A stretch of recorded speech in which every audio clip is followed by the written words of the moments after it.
Hey, it's Storyworthy. Today on the show, comedian Billy Wayne Davis talks about a wild night in Orlando. And then, this is the kicker, so the police are out there, they call the police are fine. They're like, all right, you guys just don't be here. And the guy makes them file like a trespassing warning for us. And then he's like, I don't want you ever coming back to this. And at that point, like, my smart ass, I can't hold it in. And I've already read that the cops don't like this guy either. And so he hands me I still have the trespassing thing because it's funny, like the citation. And he was like, you guys don't come back to this hotel. And I was like, why in the fuck would we ever come back here? Like what is wrong with you? And like both the cops started laughing hard, and that made that dude mad. And he was like, he's like, why are y'all laughing? I'm like, this is like, why would we come back? This makes no sense. Today on the show, comedian Billy Wayne Davis talks about Orlando, the happiest place on earth. Stay close. My name is Billy Wayne Davis, and you are listening to Storyworthy.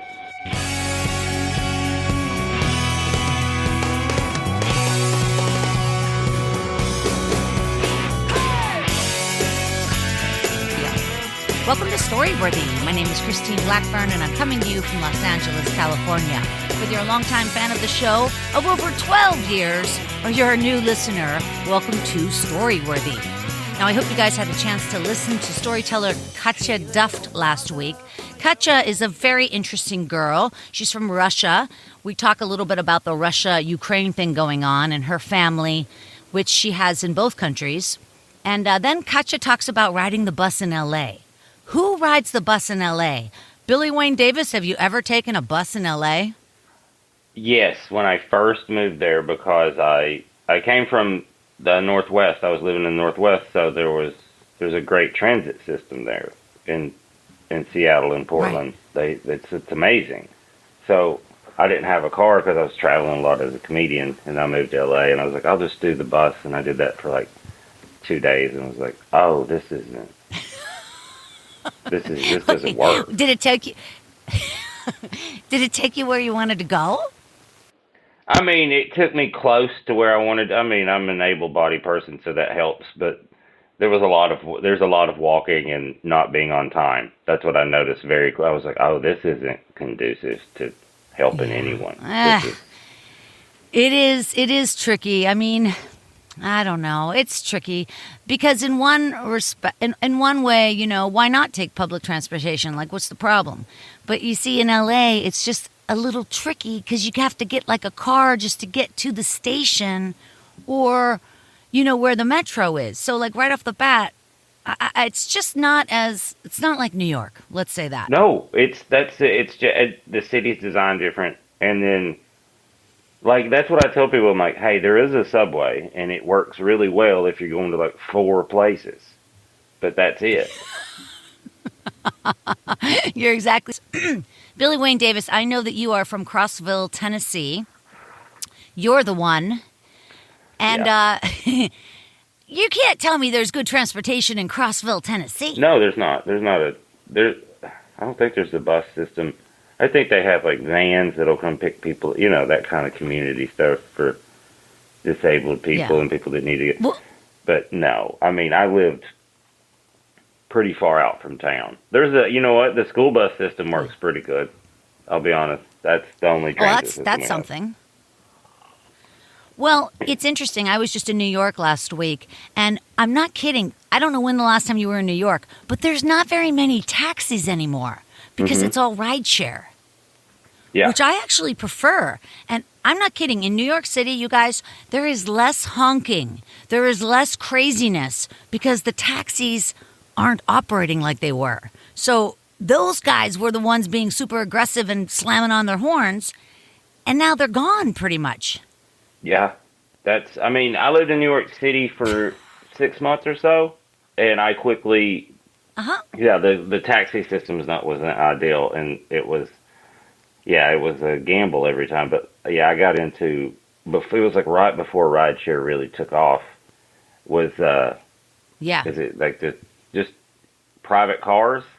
Because then once you realize that they're not that much more expensive than a cab, you're like, this is way better. Like, Right. I'll pay $5 more a ride because they come exactly where I want. Right. It's just, it was, New York's just a whole nother planet. It's nice. Yeah, That for was, sure. and and they weren't in a race. Yeah, no, it was. Right. But it did used to be like you get a car from JFK or you get a car. And that didn't mean like you're all fancy pants in a town car, but that's how you used to do it. You get a car. But now you just get a lift. Yeah. So it's sort of changed. I like the app part of it, which is kind of. Yeah, me too. Billy, what were you doing in New York City? Falling in love with my wife and telling jokes. That's very sweet.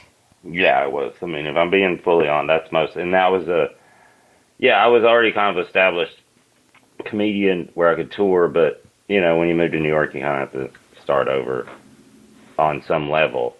So Did you meet your wife?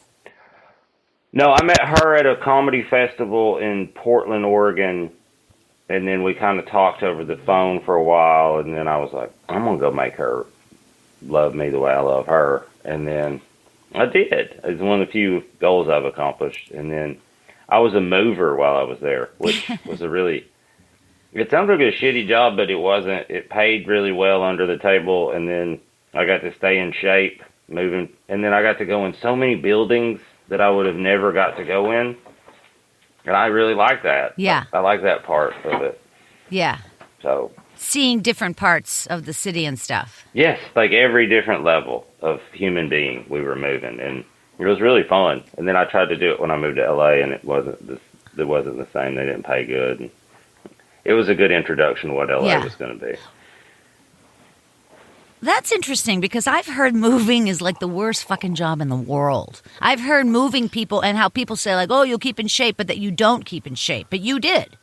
Yeah, well, I was also I had stopped drinking during that time. So it was like, it was like a nice, it's probably not ideal job for most people. But at that time, it was great for me. And then when I moved, because I could make a lot of money during the day, I was seeing parts of New York. Yeah. And learning about that city when I just moved there. I was hanging, I mean, we could smoke pot too and hang, and I was working with other comedians, so it wasn't like a real job. Hard, yeah. Yeah, and then every now and then, we'd have a day where that is an interesting introduction. Yes, it was great, and then I thought, oh, this will be an easy way to make money in LA, and I quickly realized, like, the guy we were working for was, like, taking our tips and, like, not paying us right, so. Oh, God. I was like, oh, this is a different city than where I moved. Which is interesting. I wasn't upset or anything. It was just more like, oh, this is different. So, right. Well, as a comedian, we all have so many different jobs, and they come and they go, and that's nice that you're able to just keep it like, in perspective, because it is just a job where you're going to move on too. You know what I mean? Yes. Yes. Well, like you said, I've had so many jobs where you move. That you just go, this is a job. So. Now, I know that you are known as, I didn't say this, somebody else said this, but they called you the thinking man's hillbilly.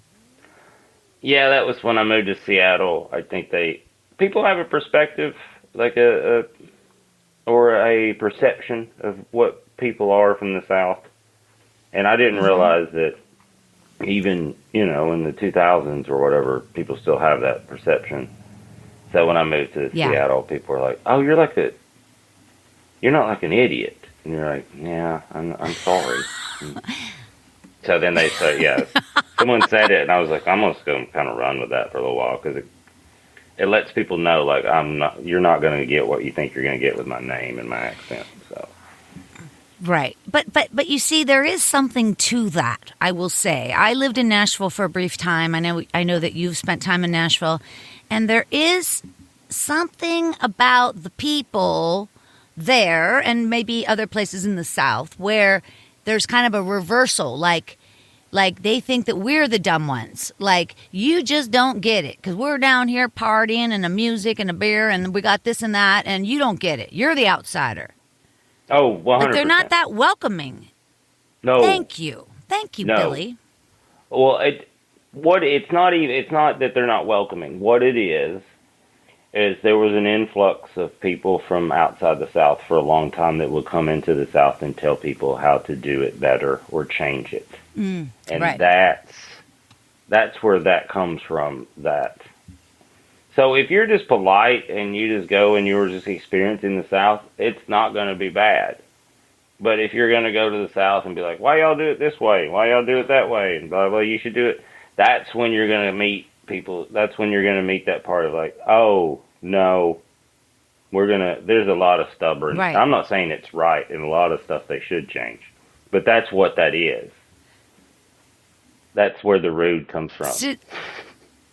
Yeah, it's not Nashville. It's not necessarily even the South. It's just outside the bigger cities like LA, New York, Chicago, some of the bigger cities, Seattle. Outside of that, there seems to be a discourse of people that just don't like people in the cities, or I don't know exactly.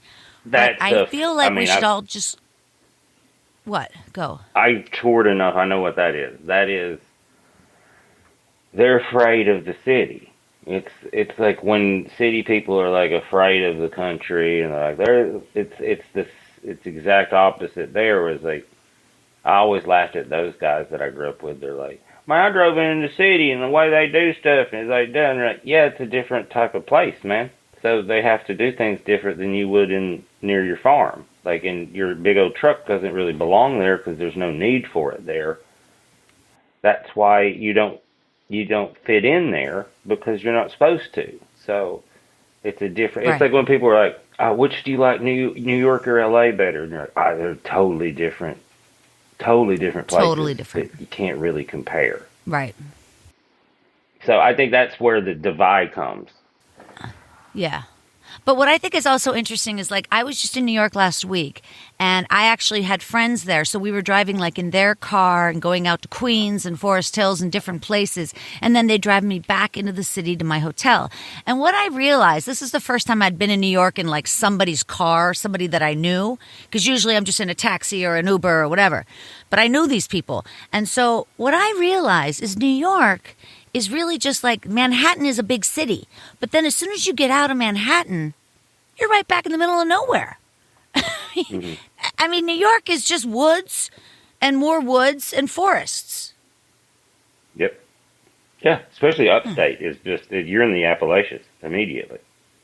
Yeah, immediately. So that was a fun. Yeah, it is. It's pretty, but it is. Don't talk to anybody. Yeah. Any of those. I hear you. Any beautiful part of America, you shouldn't. If you're like, wow, this is stunning, you're like, don't talk to the people. Wait a minute. You're saying that if you live in a beautiful place, everybody wants to live there? Well, no, I'm just saying like right now I'm in Humboldt County, California, which is like home of the redwoods, and it's just beautiful. It's breathtaking, but it's also very rural and remote. So it's like where I grew up in East Tennessee is like that, where it's like it's amazingly beautiful, breathtaking. But did you make your home up there? No, I'm just up here doing stand up, and then I'm doing a benefit for a it's kind of like the cradle of cannabis, the cannabis culture in the United States. So, and it's kind of dying because of legalization. Sure. So I'm doing some benefits for some old school growers and some hippies like that. So. Yeah, I think it's very interesting. I know that you used to have a podcast called the Grown Local Podcast, teaching people to love and appreciate cannabis. Yeah, I'm working on that up here, yeah. Are you doing that show? Yeah. Wonderful, wonderful. I've listened to a little bit of the Grown Local Podcast, and it really is, it's so informative. You know, I grow my own cannabis with hydroponically in my house, and I really enjoy listening to the Grown Local Podcast because whoever was talking at that time was talking about, the terpenes and, the colas and all the little buzzwords. And it's so exciting, and topping off your plant and then trimming. And, it's like I only have one plant, but like it's true. You kind of fall in love with that plant, like I have a relationship. Wild. It is a special plant. Like my wife has realized like, oh, I thought you were like a pothead, but you're like, you have this weird thing for this plant. And I was like, yeah, it's helped me Yeah. in so many different ways that, like, me and my co-host Mike, who's a organic grower, and he grows professionally in Oregon. So that's probably who you heard talking about with all the information. So I'm the dumb one that just listens. Well, he even brought forth this emerging information, and it's not necessarily proven yet, but I'm on board that cannabis can cure cancer. Well, there are like you were talking about, like, Rick Simpson oil is some of the stuff that they do think that there is something. I mean, now you have to heavily medicate yourself for a couple months to do it correctly, but there's some data and some research where it's like, it's not a cure-all or anything, but it helps more than a lot of things that we're throwing at it right now, which is pretty interesting. It is, So and I think it's remember. exciting times for what the medicine it can do more than getting everybody stoned. Of course. Well, of course. Of course. And people that are stoners, as it were, it's like you don't even get stoned. You just smoke to go about your day. It's just to make it better. It's not necessarily to be all flipped out on the couch watching reruns. It's about, just like you take your Prozac or your Paxil, you smoke a bong. That's it.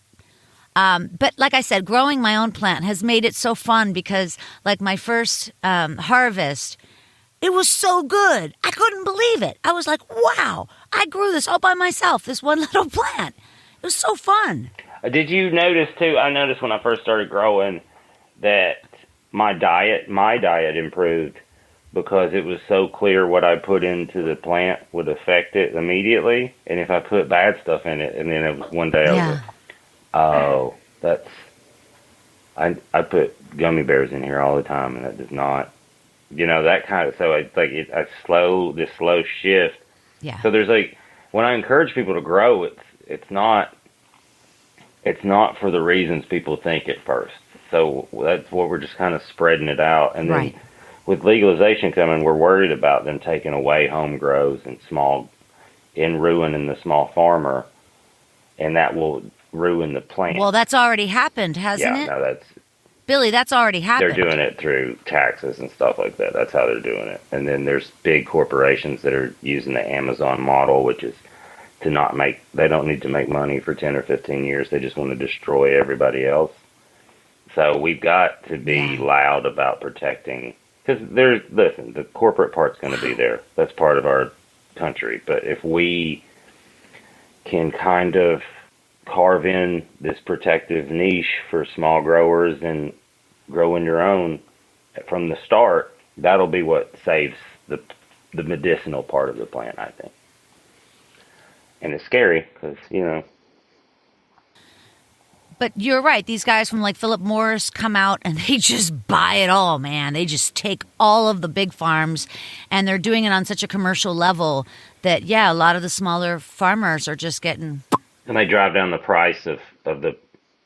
They overtax them through lobbying and all that stuff, and then they drive down the cost of like a pound of weed to where that you can't afford to even grow it because you just can't. Right. And that's what they're trying to do. But these cool growers in Southern Humboldt, which is where I'm at, in the Mateel and Redway, California, they went and fought and got real loud at the courthouse in the state house, and they suspended that cultivation tax and saved themselves. So that kind of stuff, and that's why we're trying to get it loud to everyone so that people really understand what is at stake, because they've already ruined agriculture in some capacity with these giant grows and the plants aren't made to grow like the way we're growing them. There needs to be more community around them. So. Tell me what you mean by how important it is to grow your own plant. I know what you're saying, but tell the audience.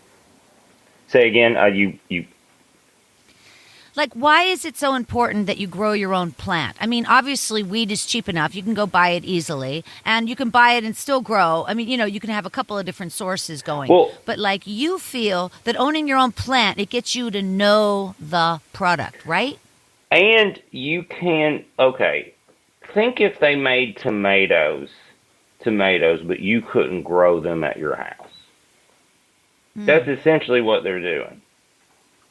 So you have to go to the store, and you have to pick the tomatoes that they have at the store, and or you like to garden, and you like to have your own, and you like to grow heirloom tomatoes that are hard to find at the store because they're a little harder to grow in mass. So that's what home grows in protecting small farmers is going to do for the cannabis plant, is protecting like important strains and like legacy land race, just protecting the plant, because what we've done with other produce and vegetables is like tobacco used to make you hallucinate when you smoked it, but the way they grew it for years and years and years, it just slowly took all the potency out, and they would just, and it kind of ruined the. Oh yeah, it's very interesting what they did to the tobacco plant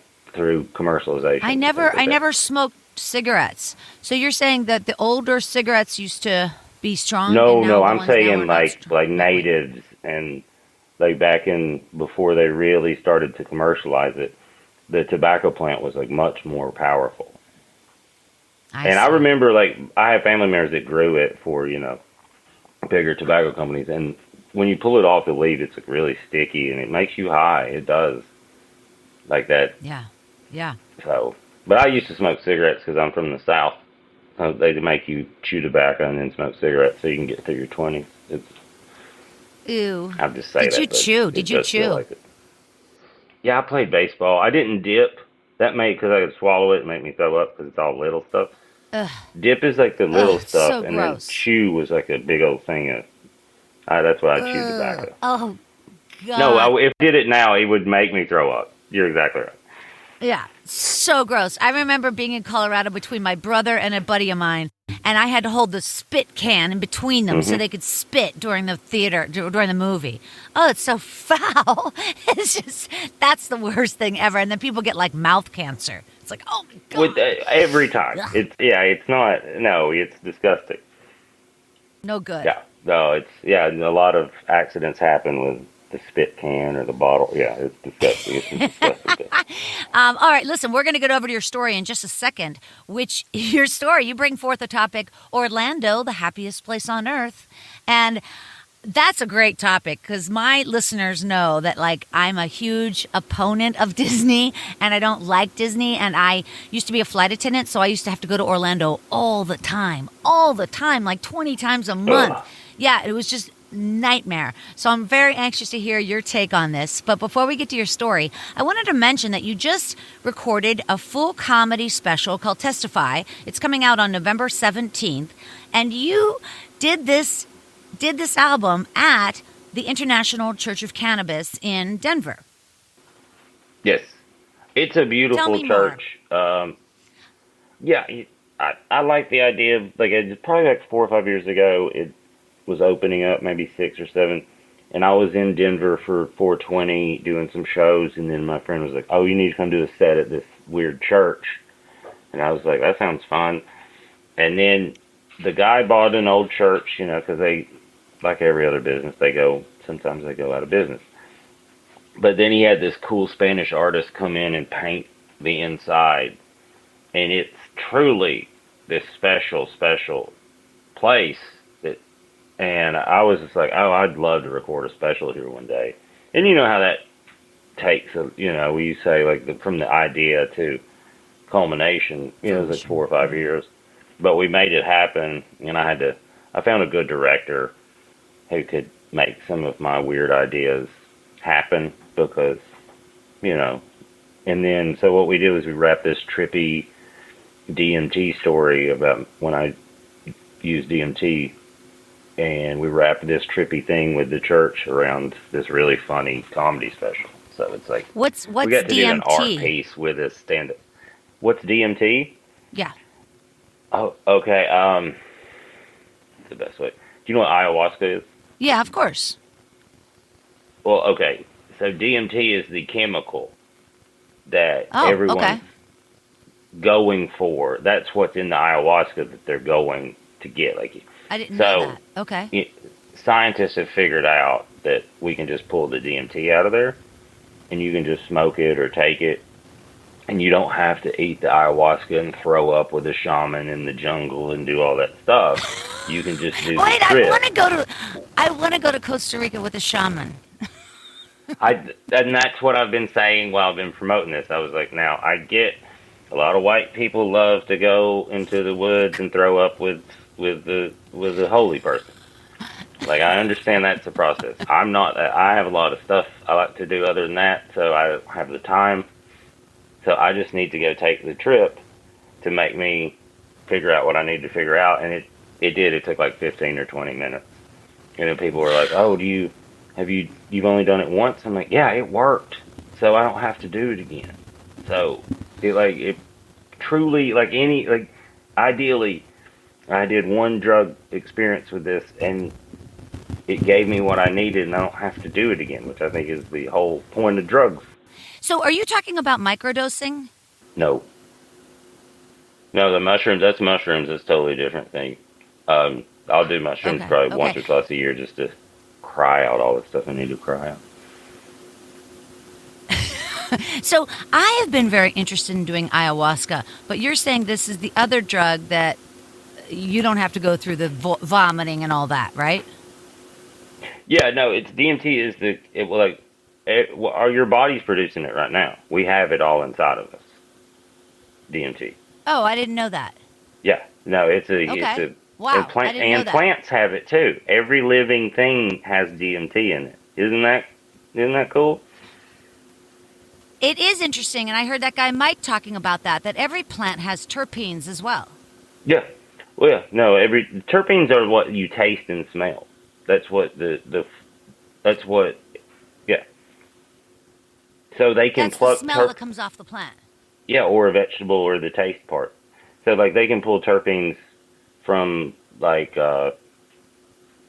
he was talking to, like Mike talks to his mom. She worked on the V8 Splash in the factory, and then he was telling her about terpenes and thinking he was going to blow her mind about cannabis and stuff. And she was like, "No, I know what terpenes are. We pulled them out, and that's how we made the V8 Splash like a better tasting thing." And he was like, "Oh, okay, never mind. All right."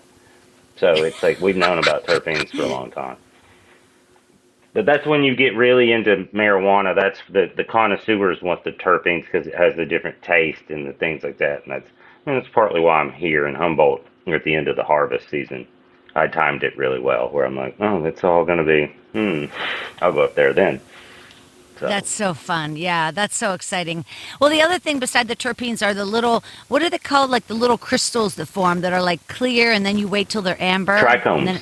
Trichomes, yeah.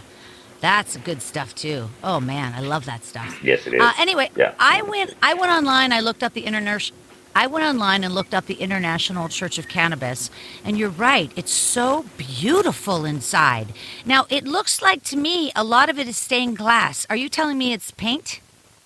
There's a stained glass part, like a church that they did that part, but the inside, it's like the Sistine Chapel kind of where the dude came and painted the whole ceiling and then down the sides, and then it's really trippy and cool. If you're in Denver, you should go check it out. Yeah. I will. And it's like a dome, right? It's like a dome or like a... I wouldn't... you know how they round, like an older church has that round ceiling? Like, that's what I mean. Yeah, it's like cool, an old... man. Like you said. It is really rad. Yeah. It's a rad place. What is a regular service like at the International Church of Cannabis? Is there like a service? You're asking the wrong... I have no idea about that. But you said you went the first time. Well, what happened when you went the first time? They were having a comedy show in the congregation. Oh. So, it's just people there, I think practicing their religion, for lack of a better, while we were doing the show. No, I was just wondering, is there anybody on stage or, at the temple or whatever, or on the altar, as it were, ever, preaching like, about cannabis, like in a very real way? Does that happen? Or is it just, no, here, let's start a comedy show? Oh yeah, the comedy show is like a one-off from time to time. I think they do to bring people there, but I do think they have regular, for lack of a better term, services where people Speakers. come and talk about, and they teach meditation and things like that. I thought a lot of it's like Yeah. just being centered and Yeah. calm and loving everybody, which is like what most religions should be. But Right. people use Like, it how for can you go power or wrong? whatever. That's for sure. But I do like the idea of it, and I will definitely check it out next time I go to Denver. And then, right, one more thing before we get to your story. I just want to know, I know that you've toured extensively with a lot of wonderful comedians like Lisa Lampanelli and Colin Quinn, and you toured with Ralphie May. And I Yeah. knew Ralphie pretty well. Oh yeah. No, and that's what this Orlando story is going to be about. Oh, you're Is a Ralph? kidding. It's a Ralphie May. It was a. It was one of the longest days as far as like just goofy stuff. Yeah, like when you're touring, some days are really, some weekends are just boring where you just go to the show, you go to the hotel, and then some days you land and it's 15 hours of just nonsense, nonstop, and that's what kind of this story was. Where you're just like, whoa, this All is right, well, wild. I'm anxious to hear about it, and I'm friends with Ralphie's wife, Lana Turner. She and I are good friends, and it's very sad that Ralphie passed away. Really sad, because he made a lot of people happy. Yeah, I look at life as like a balance kind of thing, Yeah. and Ralphie lived about 4 lives. I know. Like in a his lot short of time, extremes. he was a busy know. man for a long, long time. I will say that. I Well, will I say know like it was short in years, but it was long in adventure. So Yeah. he was my pal, and I miss him. He has 2 beautiful children, I'll tell you that. And I've met both kids a couple of times, and they're really smart and really funny. And they both look a little bit like Ralphie. I think he knew on some level too that he wanted to leave a legacy, and that was, with his Yeah. kids. So I think, you wait that much for that long and you're that Yeah. smart, you're aware that Yeah. there's not a long shelf life of that life. Yeah. So, but he was a sweet, thoughtful Aw. man. I was glad when I saw that you toured with him. He's a lunatic too. Oh, I'll be yeah. honest. He was Oh, a for lunatic sure. and the most Yeah, fun ever. I believe So, that. But also a sweet man. Sure, we'll hear that in the story. All right, you guys. Before we get over to Billy's story, I wanted to remind you to check out My Life in 3 Songs. You guys, my other podcast, My Life in 3 Songs, is going strong. You know, I just started it in September. And so I need you guys to get over there to Spotify and check out My Life in 3 Songs. I talk to comedians about the 3 songs in their life that have impacted them. And listen to the guests, okay? Are you with me? Are you listening, people? I just had on Todd Glass. I have on Alonzo Bowden coming up. Phil Hendry, and guess what? Patton Oswalt's coming on in about 3 weeks. So get over to My Life in 3 Songs and follow me on Spotify. Remember, we listen to the songs, and Spotify has that music licensing, and that's why I need them. And I need you guys to head over to mylifein3songs.com, follow me on Spotify, and then also on social media at My Life in 3 Songs. All right, you guys, I'm counting on you. Do not let me down. All right, you guys, you heard him talking. He's here right now. Billy Wayne Davis. He is a comedian, and he just finished his full comedy special called Testify, which is premiering on Moment World. Wait, what is Moment World? Moment World is like, I would say it's like a online distribution. It's a website that you go to and we can buy the thing. We were going to watch it live together on November 17th if you want to, and then after that premiere you can do a Q&A with us if you want to do that, where I'll be in LA having a good time with some friends, and then we can ask me questions and all that, and then it'll be available there. That's fun. For a couple weeks, and then after a couple weeks then it'll be on all the platforms, the audio and then the video on demand. So it's new times. So the way we're getting it out is new. So. Yeah, you better believe it. So it'll be like on Amazon Prime? Yes, all that stuff. Like anywhere you get, like after the 2 weeks of being on Moment, it'll be available in all those, wherever you go to go look at stuff. So we're putting it all All right, you guys can find more out about Billy Wayne Davis over at bwdtour.com, and also follow Billy Wayne over on Twitter at Billy Wayne Davis. All right, you guys, wherever you are, put your hands together for Billy Wayne Davis. You ready? Okay, here we go. So, basically, we flew into Orlando. We kind of met at the airport. And then, like most people, what I knew of Orlando was Disney for my whole life. I had been there when I was like 15, so your perception of like what that city actually is kind of make believe. You know what I mean? Where you're like, oh, it's a magical place because you've been led to believe it's like a magical, happy place. And then you get there and you're like, this is kind of dangerous and dirty. Like if you're not near the like any of the theme parks or any of that, you're like, this is weird. So we're headed into downtown where the comedy club was at the time. And we get there and it was a cool venue. Like the building was really cool. I was like, what? And the way it was designed, there was the downstairs part where the showroom was, and then there was like this upstairs, and I was like, oh, this looks like an old brothel from the westerns. And the manager of the club was like, this is what it was for a long time. This is what it was originally built for. And I was like, oh, okay, that's funny. So, and then the way they had it set up too was the green room was upstairs above the stage, and you walk down these steep stairs to get on the stage, like directly to the stage.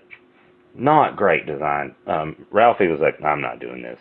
And he had to come through the crowd because, he had a balance issue. And so I bring him on, and it's sold out. It's like a Thursday night, completely sold out. I bring Ralphie on, and it's going fine. I'm in the green room, and then I hear like commotion outside. I hear the staff outside the green room. Like just being, I could tell something was going on. And I've been doing comedy long enough. I was like, oh, what's going on at the thing? I was kind of bored. And then one of the servers was like, come here. He's like, look at this table over there. And there was a man and a woman at a table getting really frisky in kind of front of everybody while the show was happening. So I was like, man, this is fascinating. So everyone's kind of watching, and then you can feel the crowd slowly start to realize what's happening. And then they start having sex at their table. Oh my God. Like she gets on top of him and sits down, and like it's very clear what they're doing. And I've been doing comedy for over 15 years now. This is the only time I've seen people making out and doing that stuff, but I was like, huh. So then I get curious, like I kind of go out in the showroom because I'm like, can the crowd see? Like, because we're kind of behind the curtain or whatever backstage. And then Ralphie. Wait, who's on stage? Ralphie, and he's doing his show, and so most of the crowd is down below. That's where the majority of the showroom is. And then you can feel them, you can like kind of feel the crowd, him lose the crowd because there's people having sex. And so like I'm watching the staff trying to figure out how to handle this, and then like one manager's like, you're just gonna have to go get them. So he sends the server over there, like taps there, and like, oh. And then the bouncer comes over, and is like, you guys gotta leave. And so they handled it really, like, kind of for what it was. Like looking back on it, like kind of subtly and like professionally, like they kind of made it go away. And then Ralphie felt, then I'm checking back in, and you could tell Ralphie felt like, what? How did I lose everyone? Kind of thing. And someone yelled out what was happening, and and they were like, and Ralphie got all the crowd back and blah, blah, blah. So then the show's over and Ralphie comes out and he's like, what the hell? And we're like, dude. And he was like, sex. And we were like, they were having sex. They weren't touching parts. They weren't petting. He's like, whoa. So then the server comes over and he had found a cell phone. And he was like, yo, they dropped their cell phone when they were getting kicked out. And then it rings, and a guy calls. And he's like, and the guy answers, and he was like, oh, hey, I guess your wife left her cell phone when we were kicking you guys out of the improv. If you guys want to get back. And the guy on the other end goes, my wife was at the improv? Yeah. My wife was at the improv. No. And that we were all like, oh. So, like, you know, it's a fun night at that point. It is not a normal Thursday laid back. We're just getting into town. It was like, whoa, we're in Orlando. So me and Ralphie and the bouncers and some of the staff, and not thinking anything of it. We are just outside the club after trying to figure out what we're going to do next or anything, kind of talking about stuff, smoking cigarettes and joints. And then this dude comes walking up, and he's like I would say in his late 30s, early 40s at that time. But like one of those like like top heavy dudes that never works out their legs, but just like ripped. And he comes walking up to us, and he could tell we were. And he was like, "Hey, I'm here to pick up my wife's phone. What happened?" And we were all like, I mean, you talk about just like, it's a group of dudes too. So everyone's just like, oh no, this is a nightmare for my man here.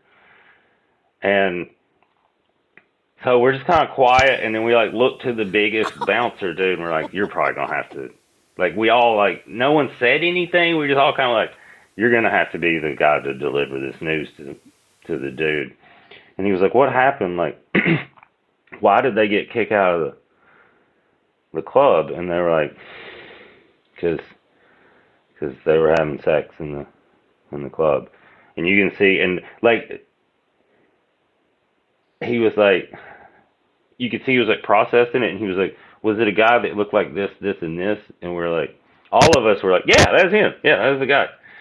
And he was like, he goes, that's my business partner. And we were like, and like three of us at one time, not in unison. It was like, I'm not making any of this up. In unison, three of us at the same time were like, don't kill him. Do not kill him. It is not worth it to murder that man.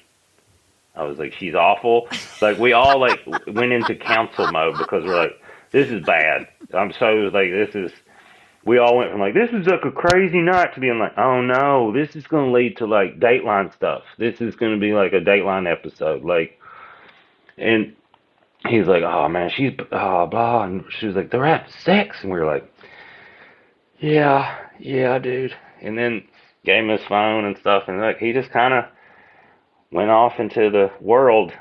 And this is the most Orlando. You'd think the night would be over at this. Like, it was.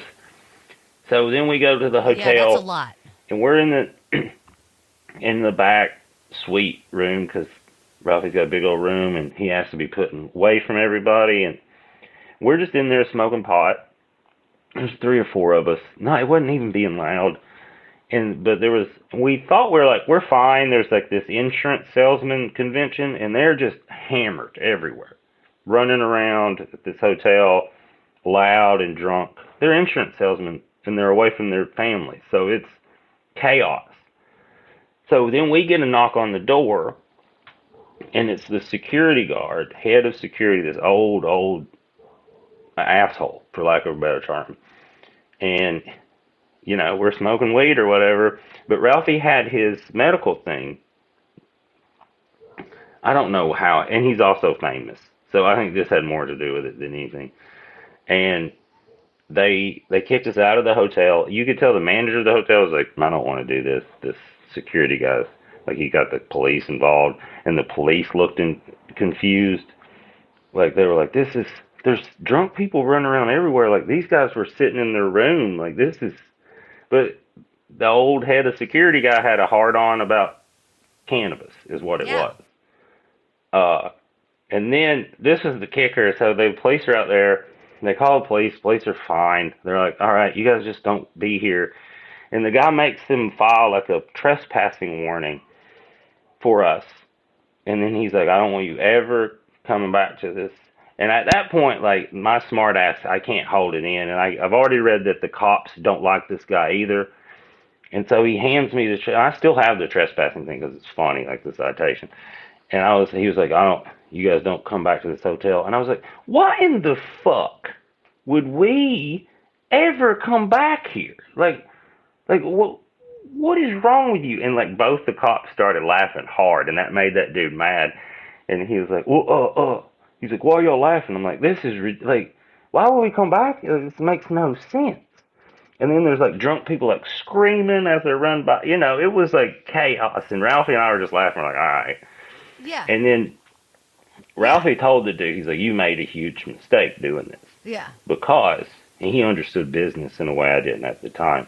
He's like, because the Improv has a corporate account with this hotel, and now they won't. So you've lost them like thousands of dollars tonight. And you could see it on his face, be like, oh. That's right. It was like thousands of dollars every week we spend here, and you just kicked them out. So the guy, right. So then Ralphie, he was like, tonight we're going to stay in the best hotel in Orlando.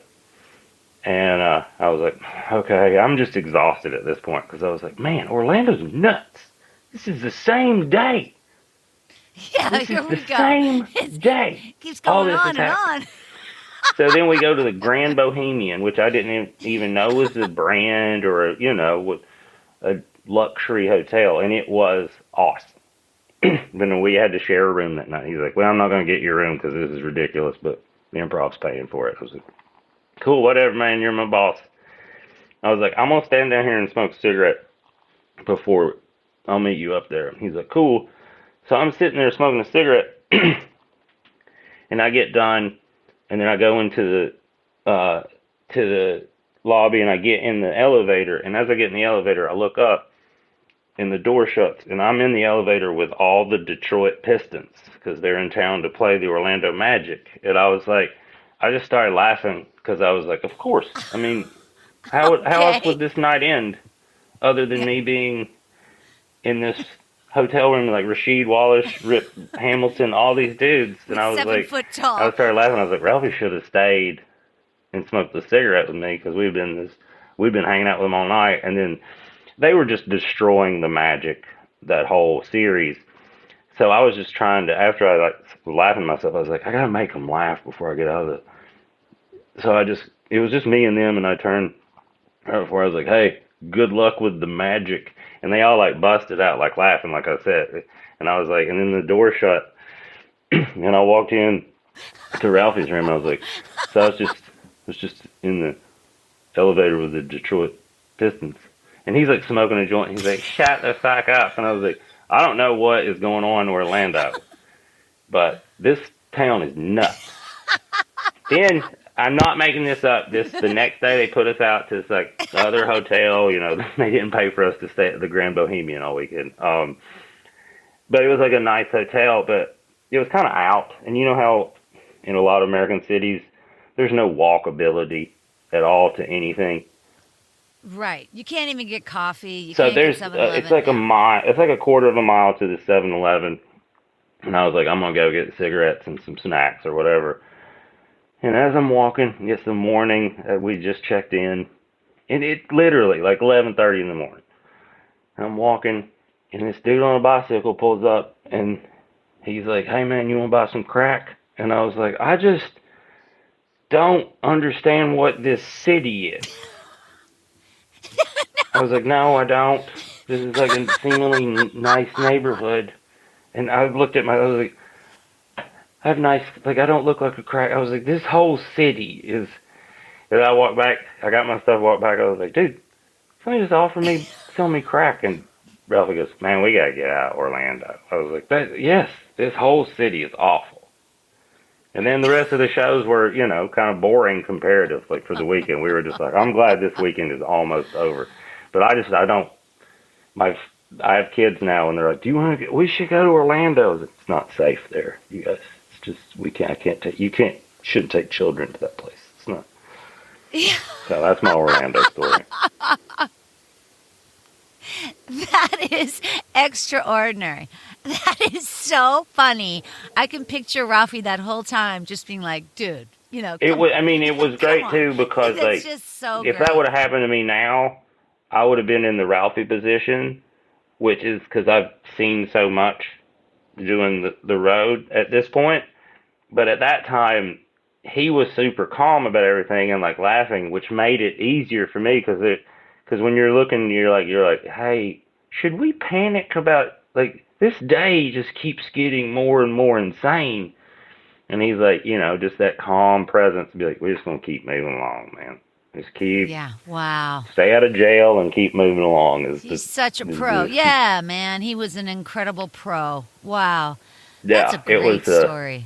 That's really fun. Have you been back to Orlando since to play the Improv? No, I don't think that one is open anymore. Oh, it might not be. The COVID messed up a lot of stuff.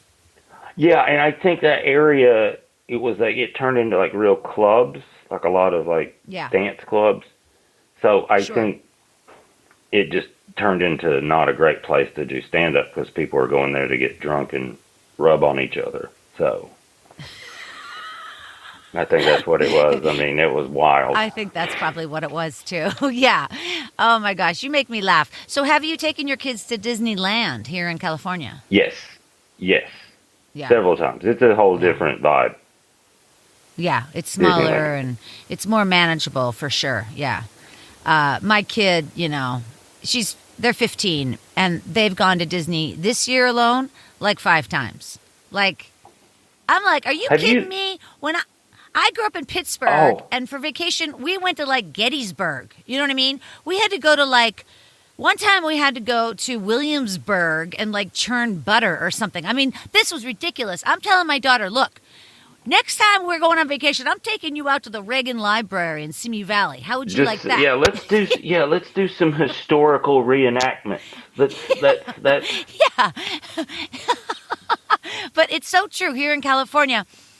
So many kids have passes to Disneyland. Like they have, either they work there and I took my son, he's 13, he turned 13, he'll be 14 next year. But this summer, I took him to Six Flags on like a Tuesday, and it was it's kind of affordable, and it was awesome. I was having fun, and I was like, dude, he was like, I might get a season pass next year, and he's like, it's only like $100 more than, I was like, you should do that. I was like, and my wife and I preach to him all the time, like, you have no idea, like, how awesome the access to museums, sports, and, like, living in Los Angeles. And as he gets older, he's like, oh, this is, like, because I'll send him for a couple of weeks back to my parents' house in East Tennessee in the summer, and then just to make him see how things can be. And he likes it because it's a wholly different just thing. To keep him in line. But when he comes back, he's like, man, LA's and he pretty gets spoiled great. I'm from his grandparents. It really is great, right? Yeah, I'm telling you, man. And when people diss LA or whatever, I'm like, okay, you keep thinking that. Just stay back. Got it. You got it. You're right. Because it's like the best place ever. Like, I drove from LA to Humboldt yesterday. It was like 12 hours. And my buddy, our producer, I've known forever, we actually met. He was Ralphie May's tour manager when we met. That's how we become really good friends. Like, like war bonding kind of thing. And we were driving just, that pretty much up the 5 and then you hit the 101. And when you drive all of California like that, you're like, the people that make fun of the state just don't understand what the state is. So like there's no way they can know. Yeah. It's like, oh, you out there in California, and you're like, yeah, it's amazing. Yeah. There's the desert, and then you drive up, and then it's just every part that you could ever want. California has. Yep, it does. It has the snow and like, the mountains. The taxes. You're like, yeah, and the roads are nice. I know. And nothing's falling apart. You're right. Yeah, nothing's rusting, as it were. It's interesting it took you 6 hours, because I go up to San Francisco, my girlfriend's there, and that can take 5.5 or 6 hours. So Humboldt it's past Napa, it's past Sonoma Valley, it's north, right? It took me 12. So is it just it took me 12. super northern 12. California then? It's the top. Oh, is it really? Like Oregon's next. Oh, no. Oregon's next. It's that high up. Humboldt. How interesting. No, Yeah. I didn't know that. Mm-hmm. And Yeah. also what's beautiful about Northern California is just you could see forever. I mean, like you said, it's rural. It gets very, very rural up there, and it's beautiful. I mean, it's just, you could see forever. I'm a hillbilly, so it was. Yeah. It reminded me of like home, Sure. and the people reminded me of home because it was like they're hillbillies because there's a bunch of hills now. The ocean's next to it, which is like I was like, whoa, that's what my home doesn't have. That's Yeah. perfect. Yeah, it's So like you can the have perfect, a farm on a mountain yeah, overlooking the ocean. next to the ocean. Yeah, We're it's like "Whew." the light is different, and the air is different. It just is. It's just better. Yeah, it is better. Well, that's what I have to remind people when they come to the Redwoods. They think it's magical. I'm like, no, you're just breathing pure oxygen for the first time in a long time. So you're just pretty high. Yeah, have you? It is magical, but that's part of it. Have you been through? Of course you have, right? The John Muir Woods and places like that. Oh yeah, Yeah, it's all just ridiculous. it's Jurassic is what it is. It's prehistoric, and those type of places in like Hawaii, and I'm going to Alaska in January. I like to go to some of those places a couple times a year because it makes you feel Tiny. insignificant and tiny. And then it makes everything easier because you realize who gives a shit, man? Who cares? Exactly. Like, this is a brief time. Do what you want to do. Be nice to people. Take care of your babies. That's it. Hey, listen, congratulations again on your new comedy special, Testify, premiering on Moment World on November 17th. So go over to momentworld.com, or you can find Moment World on social media at Moment World. And after November 17th, and a couple of weeks after that, it'll be on Amazon Prime and everywhere else. So look for Billy Wayne Davis and Testify. All right, you guys, one more time on behalf of the very talented Billy Wayne Davis, thank you so much. I'm really happy to meet you, man. It was a pleasure. Thank you for having me. This has been really fun. Thank you. You guys make sure you check out Billy Wayne Davis on Twitter at Billy Wayne Davis. And, of course, follow me over there as well at Storyworthy. All right, you guys, thank you so much for tuning in. I really appreciate it. My name is Christine Blackburn saying, make it a Storyworthy week.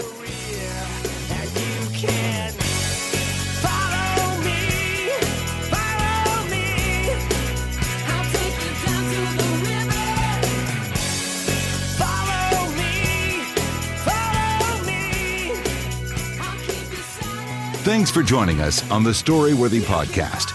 We'll be back next week with all new stories. Subscribe to Storyworthy on iTunes and visit the Storyworthy website at storyworthypodcast.com.